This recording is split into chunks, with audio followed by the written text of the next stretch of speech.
Ay, nako. May caller tayo in the other line. We have Cesar ng Laguna. Hello, Cesar. Hello po, Papa Jack. Oh, saya ni Cesar. Medyo kinakabahan. Napanood ba yung The Return of the Planet of the Apes? Wala pa, Papa Jack eh. Nagpanood mo kasi yung doon yung bida si Cesar yun. Diba? Sa dulo sabi nung bidang monkey ba yan? Chimpanzee. Ape po. Sabi niya Cesar is home. Nakinento ko lang sa'yo. Uy, salamat sa nag-PM sa akin ha. Papa Jack, ang Batabalani po ay magnet. O nga, sorry, akala ko science. Siyensya pala. So, agham palang Tagalog ng science. Anong science? Agham. Papa Jack, patanong pala ako. Ano yun? Bakit po hindi po kayo nagla-live stream? Nagla-live trip? Nagla-live stream po. Kasi bakit? Alam niyo kung bakit? Alam niyo kung bakit? Apa. Because I'm a radio DJ. I want to challenge myself that I can talk visually. I can transport you into another place just by my voice. Kasi bro, kung gusto ko makamera sana, nag-artista ako. I'm a DJ, man. True blue DJ. Ayoko nagpapakita. Ayoko ng salam. Pag nakapunta ka sa booth ng Love Radio, I'm the only guy here, mga kaibigan, that when I go on air, madilim ang booth. I don't want people looking at me. Bawal nga picture taking sa booth pag nag-on air ako. Because I'm a DJ, period. I am a DJ, that's it. This is the only job I know how, diba, to do good very well. Other than Bold Star, trust. Mga tanong mo nakakainis, ha? Ay, Cesar. Apo. Ilan taon ka na, Brad? 24 po. 24? Anong ginagawa sa buhay? Nagde-develop ng mga games po sa Google Play. Talaga? May mga pagkakatabang na-develop ka sa friend mo? Nag-develop ka ng games, ha? Sa Google Play po. Talaga? Apo. Malaking kita dyan. Di pa naman po, di pa masyado. Pag nakapisod ka ng isang game, di ba, di ba? Alam mo, isa sa pinaka-creative na ginawa ng Pinoy, yung si Bulalo Master ba yun? Yung Bulalo, yung larong Bulalo, mukhang Flappy Bird. Papa Jack, may, yung PBA Slam, yun talaga. Apo. Bahala kayo na. Hindi ako nagigame, mga kaibigan. I never had any games sa computer ko, cellphone ko, other than na pre-installed, mga kaibigan. No, nagigame. Nag-game ako dati, ang huling nilaro ko, mga kaibigan, talaga nilaro ko ay Bookworm. Sa computer pa. Siguro ano lang ako, Brad, Ang tawag sa akin? Manong, old school, old soul. I don't watch anything, I will not learn anything about anything or something. In Tagalog, manonood lang ako ng isang pelikula kung may matutunan ako. Period. Kung wala, nga. I will... Diba? Totoo yung mga kaibigan, ha? Tapos, hindi ako naglalaro only because kaya ka naglaro para mag-enjoy. Ang dahil kong kilalang kaibigan, stress na, naglalaro pa rin. Ang dahil ng kahaw, di ba? Na-stress.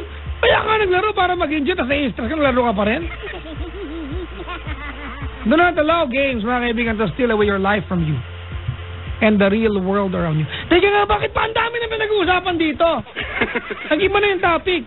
Ano bang gusto mong pag-usapan, brother?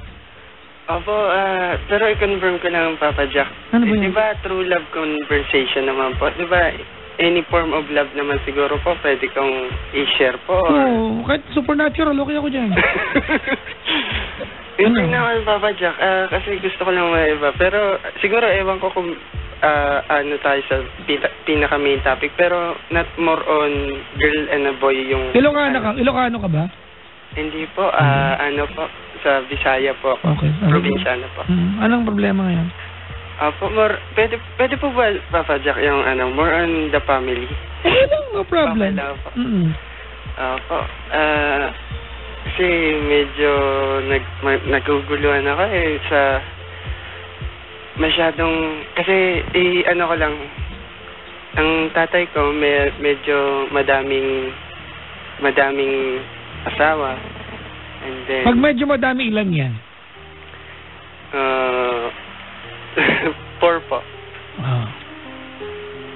And then, ngayon, siguro, sa 4 na yun, sawa ng Diyos, si Papa ay nasa amin naman po. And then, medyo sa ngayon kasi may sakit na po si Papa eh. Kaya, medyo nag-aaway-aaway na magkakapatid, lalong-lalo na yung sa ibang pamilya eh.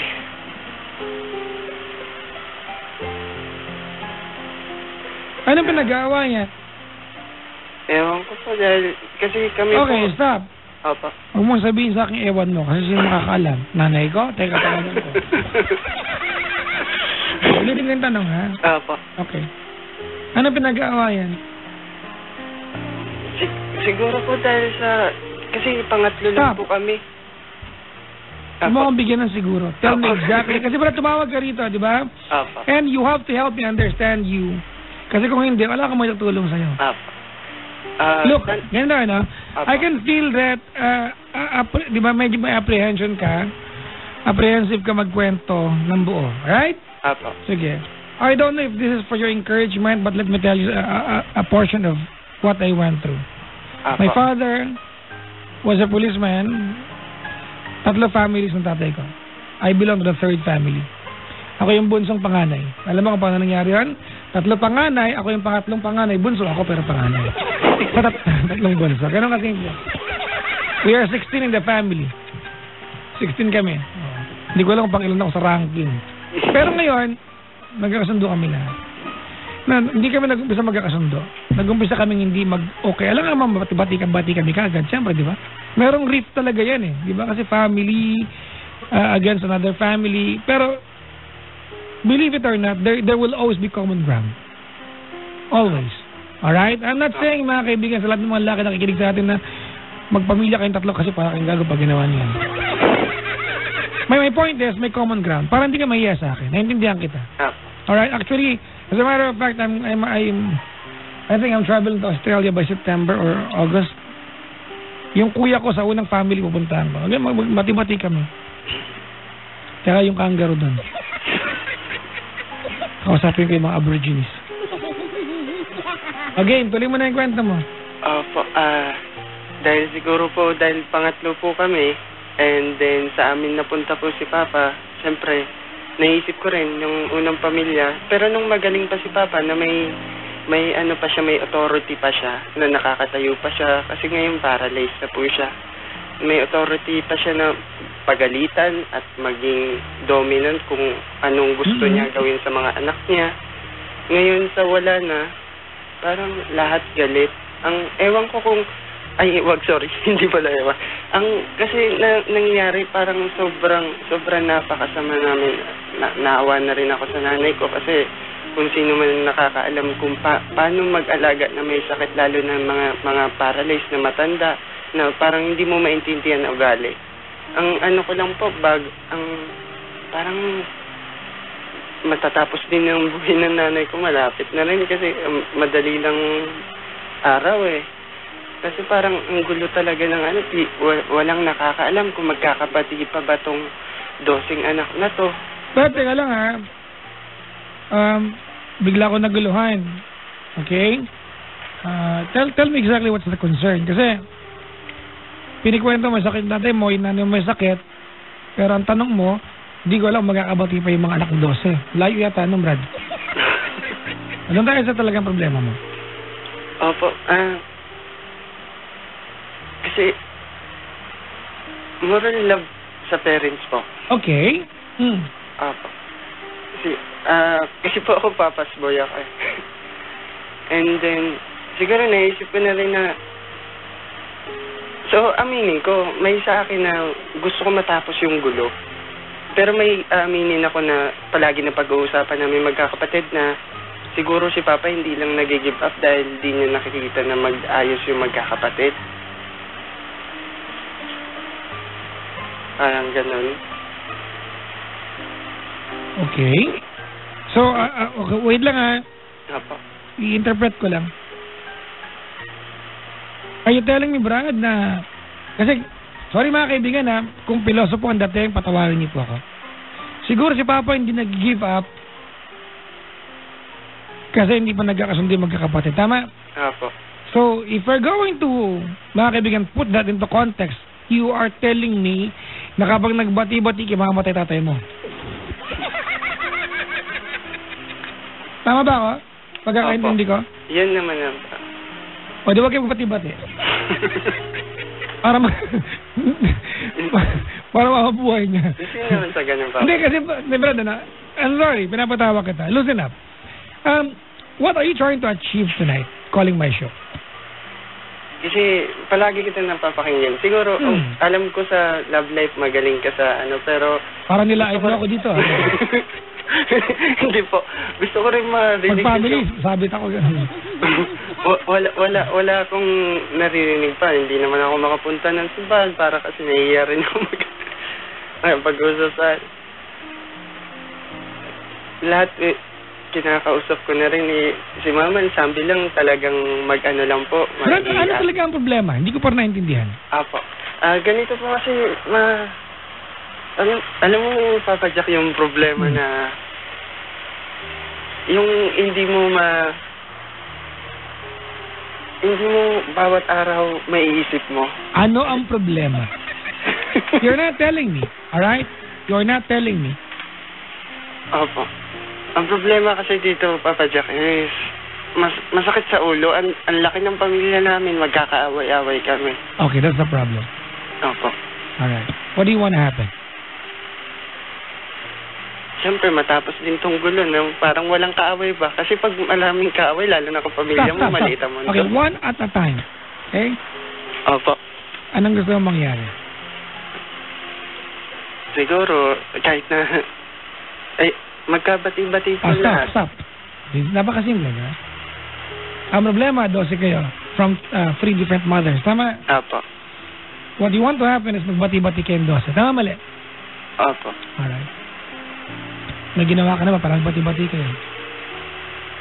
Honestly po, wala din po. Wala mo nang dapat gawin. Simple lang. Minsan mga kaibigan, we complicate problems by asking the wrong question. Someone has to reach out. You are part of the 12. Tama. Party ka ng 12 magkakapatid. Opo. Gusto mo ito maayos, may ginawa ka na ba? Party ka nun eh. May ginawa ka na. May ginawa ka na ba? Parang, may ginawa ka na ba? Meron po. May mga rejection. Sakali may ginawa ka na, Brad, do you think it was enough para tumigil ka na? Hindi pa. Dito lang. Gawa ka lang ng effort. Magkakapatid kayo. There's no changing that. Kahit anong gawin natin. Magkakapatid kayo. Kung walang bibig, if nobody would give in, mga kaibigan, kung wala sa inyo mag-aabot ng kamay, walang aabot ng kamay. So bilang ikaw parte ng 12 magkakapatid na yan, ano na ang ginawa mo? Kung meron man, sapat ba yun? Kung alam mo hindi, di tuloy mo lang, gawa ka pa. Paano yung Papa Jack kung palaging rejection ba yung nilapitan? So what? Ikaw lalaki, Cesar. Apo. Real talk tayo, lalaki sa lalaki, ha? Apo. Kapatid mo yan mga yan, tama? Whether hindi ganun kalapit ang mga loob nyo o hindi pa kayo magkakasundo or not, magkakapatid kayo. You have to agree on that. Tama? Apo. Ay, mga lalaki, di ba? Pag naliligaw tayo, kahit 10 rejections, okay lang tayo. Eh, kapatid mo yan. The more na dapat tiisin mo yan. Tama, mali? Opo. Tama, di ba? You were telling me kanina, alang-alang sa tatay mo. Eh, bakit binibilang mo yung rejection? Kasi parang nakakaya din po sa... Hayaan mo lang. Alam mo, let's be realistic sa gusto mong gawin. Kung tumawag ka sa akin at ang gusto mong pagkasundo-sunduin ay yung 3 asawa, malabo mangyari yan. Oh. Totoo lang ha. Real talk tayo dito. Kung tumawag ka sa akin ang gusto mong pagkasundo-sunduin ay yung 3 asawa, nanay mo, yung pangalawa, yung una, malabo mangyari yan. Para maliwanag tayo dito. Tama? Opo. Pero ibang usapan, yung sila na magkakaribal sa ikaw at yung 11 pa bilang mga anak. Gawa ka ng Facebook group, loko, kayo magkakapatid lang. Mag-reach out ka. Wala pa, nagkaano-ano yun po eh. May tanong ako sa'yo. Naging party ka ba nung away? Siguro po, opo. Ulitin ko ha. Ayoko ng taong plastic ha. Apo. Okay. I can sense that you calling my show tonight, Brad. There's a sense of guilt sa iyo. Maliwanag. Whether you tell me or not, may participation ka, may nagawa kang something dito. Tama ka, mali? It's either may nasabi ka, may nasulsulang ka, you have to take part of the blame. Opo, Tama, mali? Pwede ko sabihin po, opo. O, pala eh. O, di the more na dapat gumawa ka ng para mabati-bati ko.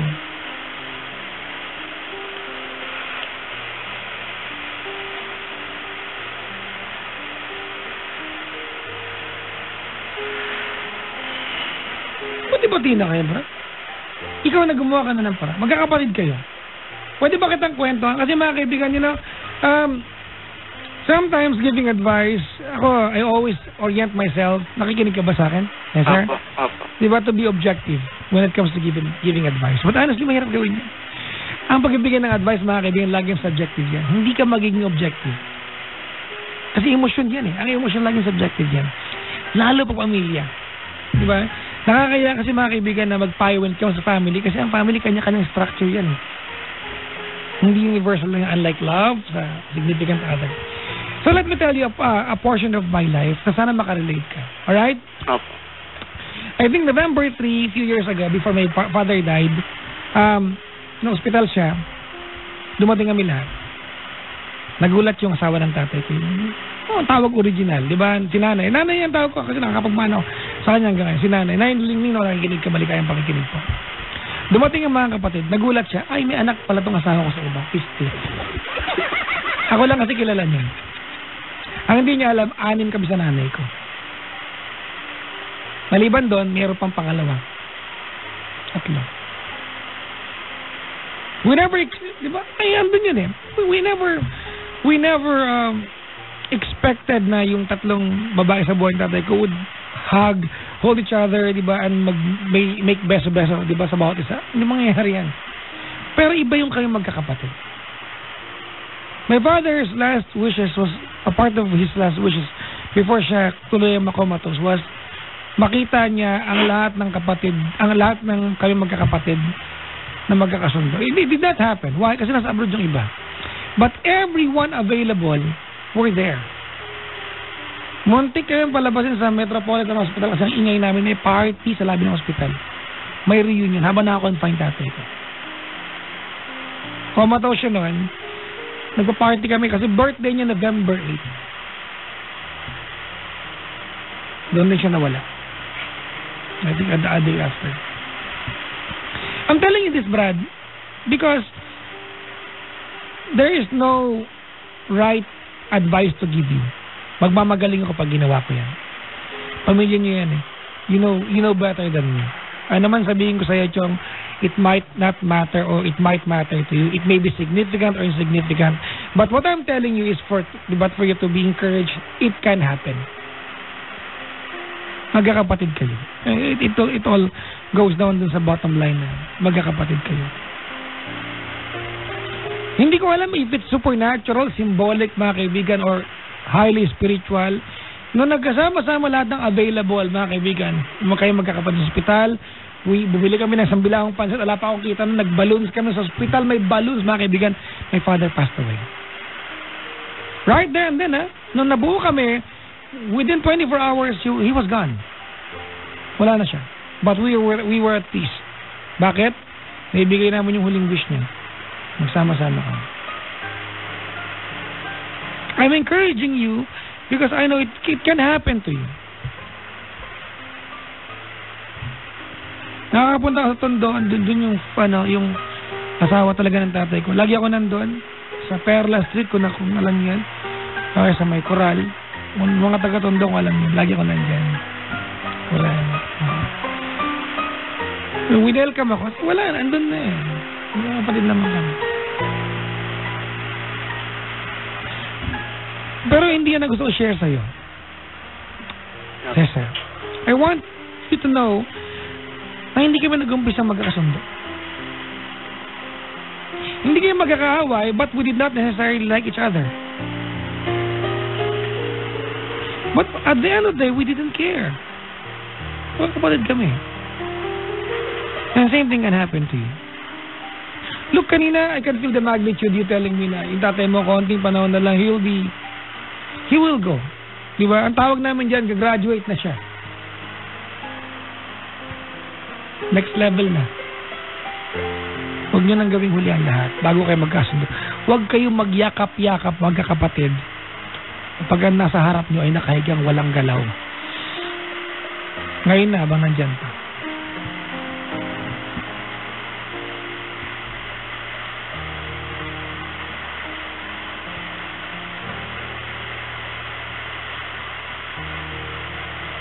Makapag-selfie.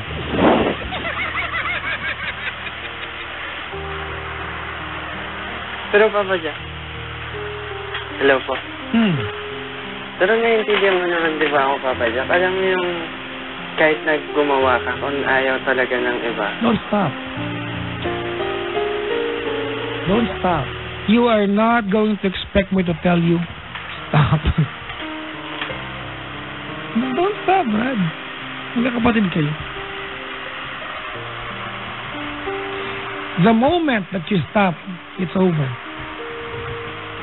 So therefore, I'm telling you, it's within your desires para maayos to. Don't stop. I don't care kung 100 times, 1,000 times ka na turn down. Don't stop. Lalo pat nasa inyo yung tatay mo. Diba? Ikaw mag-reach out. Kasi kayong caretaker ngayon, tama mali? Opo. Reach out.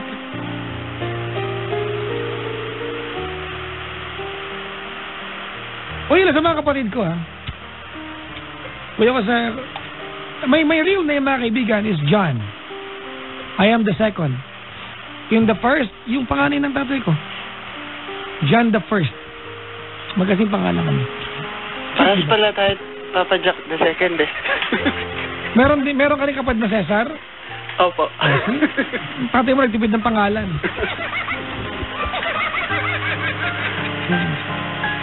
Nakakatuwa nga mga kaibigan kasi yung kuya ko, yung mga kapatid ko sa iba, sa first wife ng papa ko, dinadalo yung nanay ko.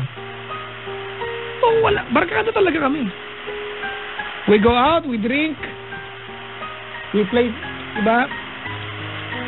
Nasa ano na lang eh. Yung isang kuya ko passed away 2 years ago, pinadala namin ng panabong na manok. Yung kuya ko nasa Australia, one of my sisters is in Germany or Switzerland yet. But we keep in touch. Sorry brada, kung nauwi sa akin yung kwento, kasi wala akong pwedeng sabihin sa'yo other than encourage you that it will happen, gustuhin nila. Pero Papa Jack, magkakabati kaya kami pag pumunta kami ng Star City na pre?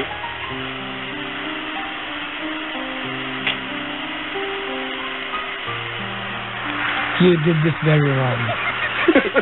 Joke lang, Papa Jack. I was so serious giving you advice.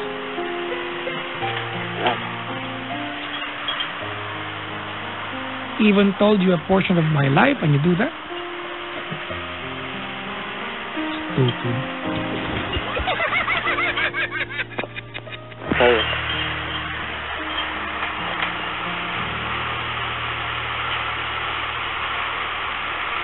Thank you for calling my show. Thank you.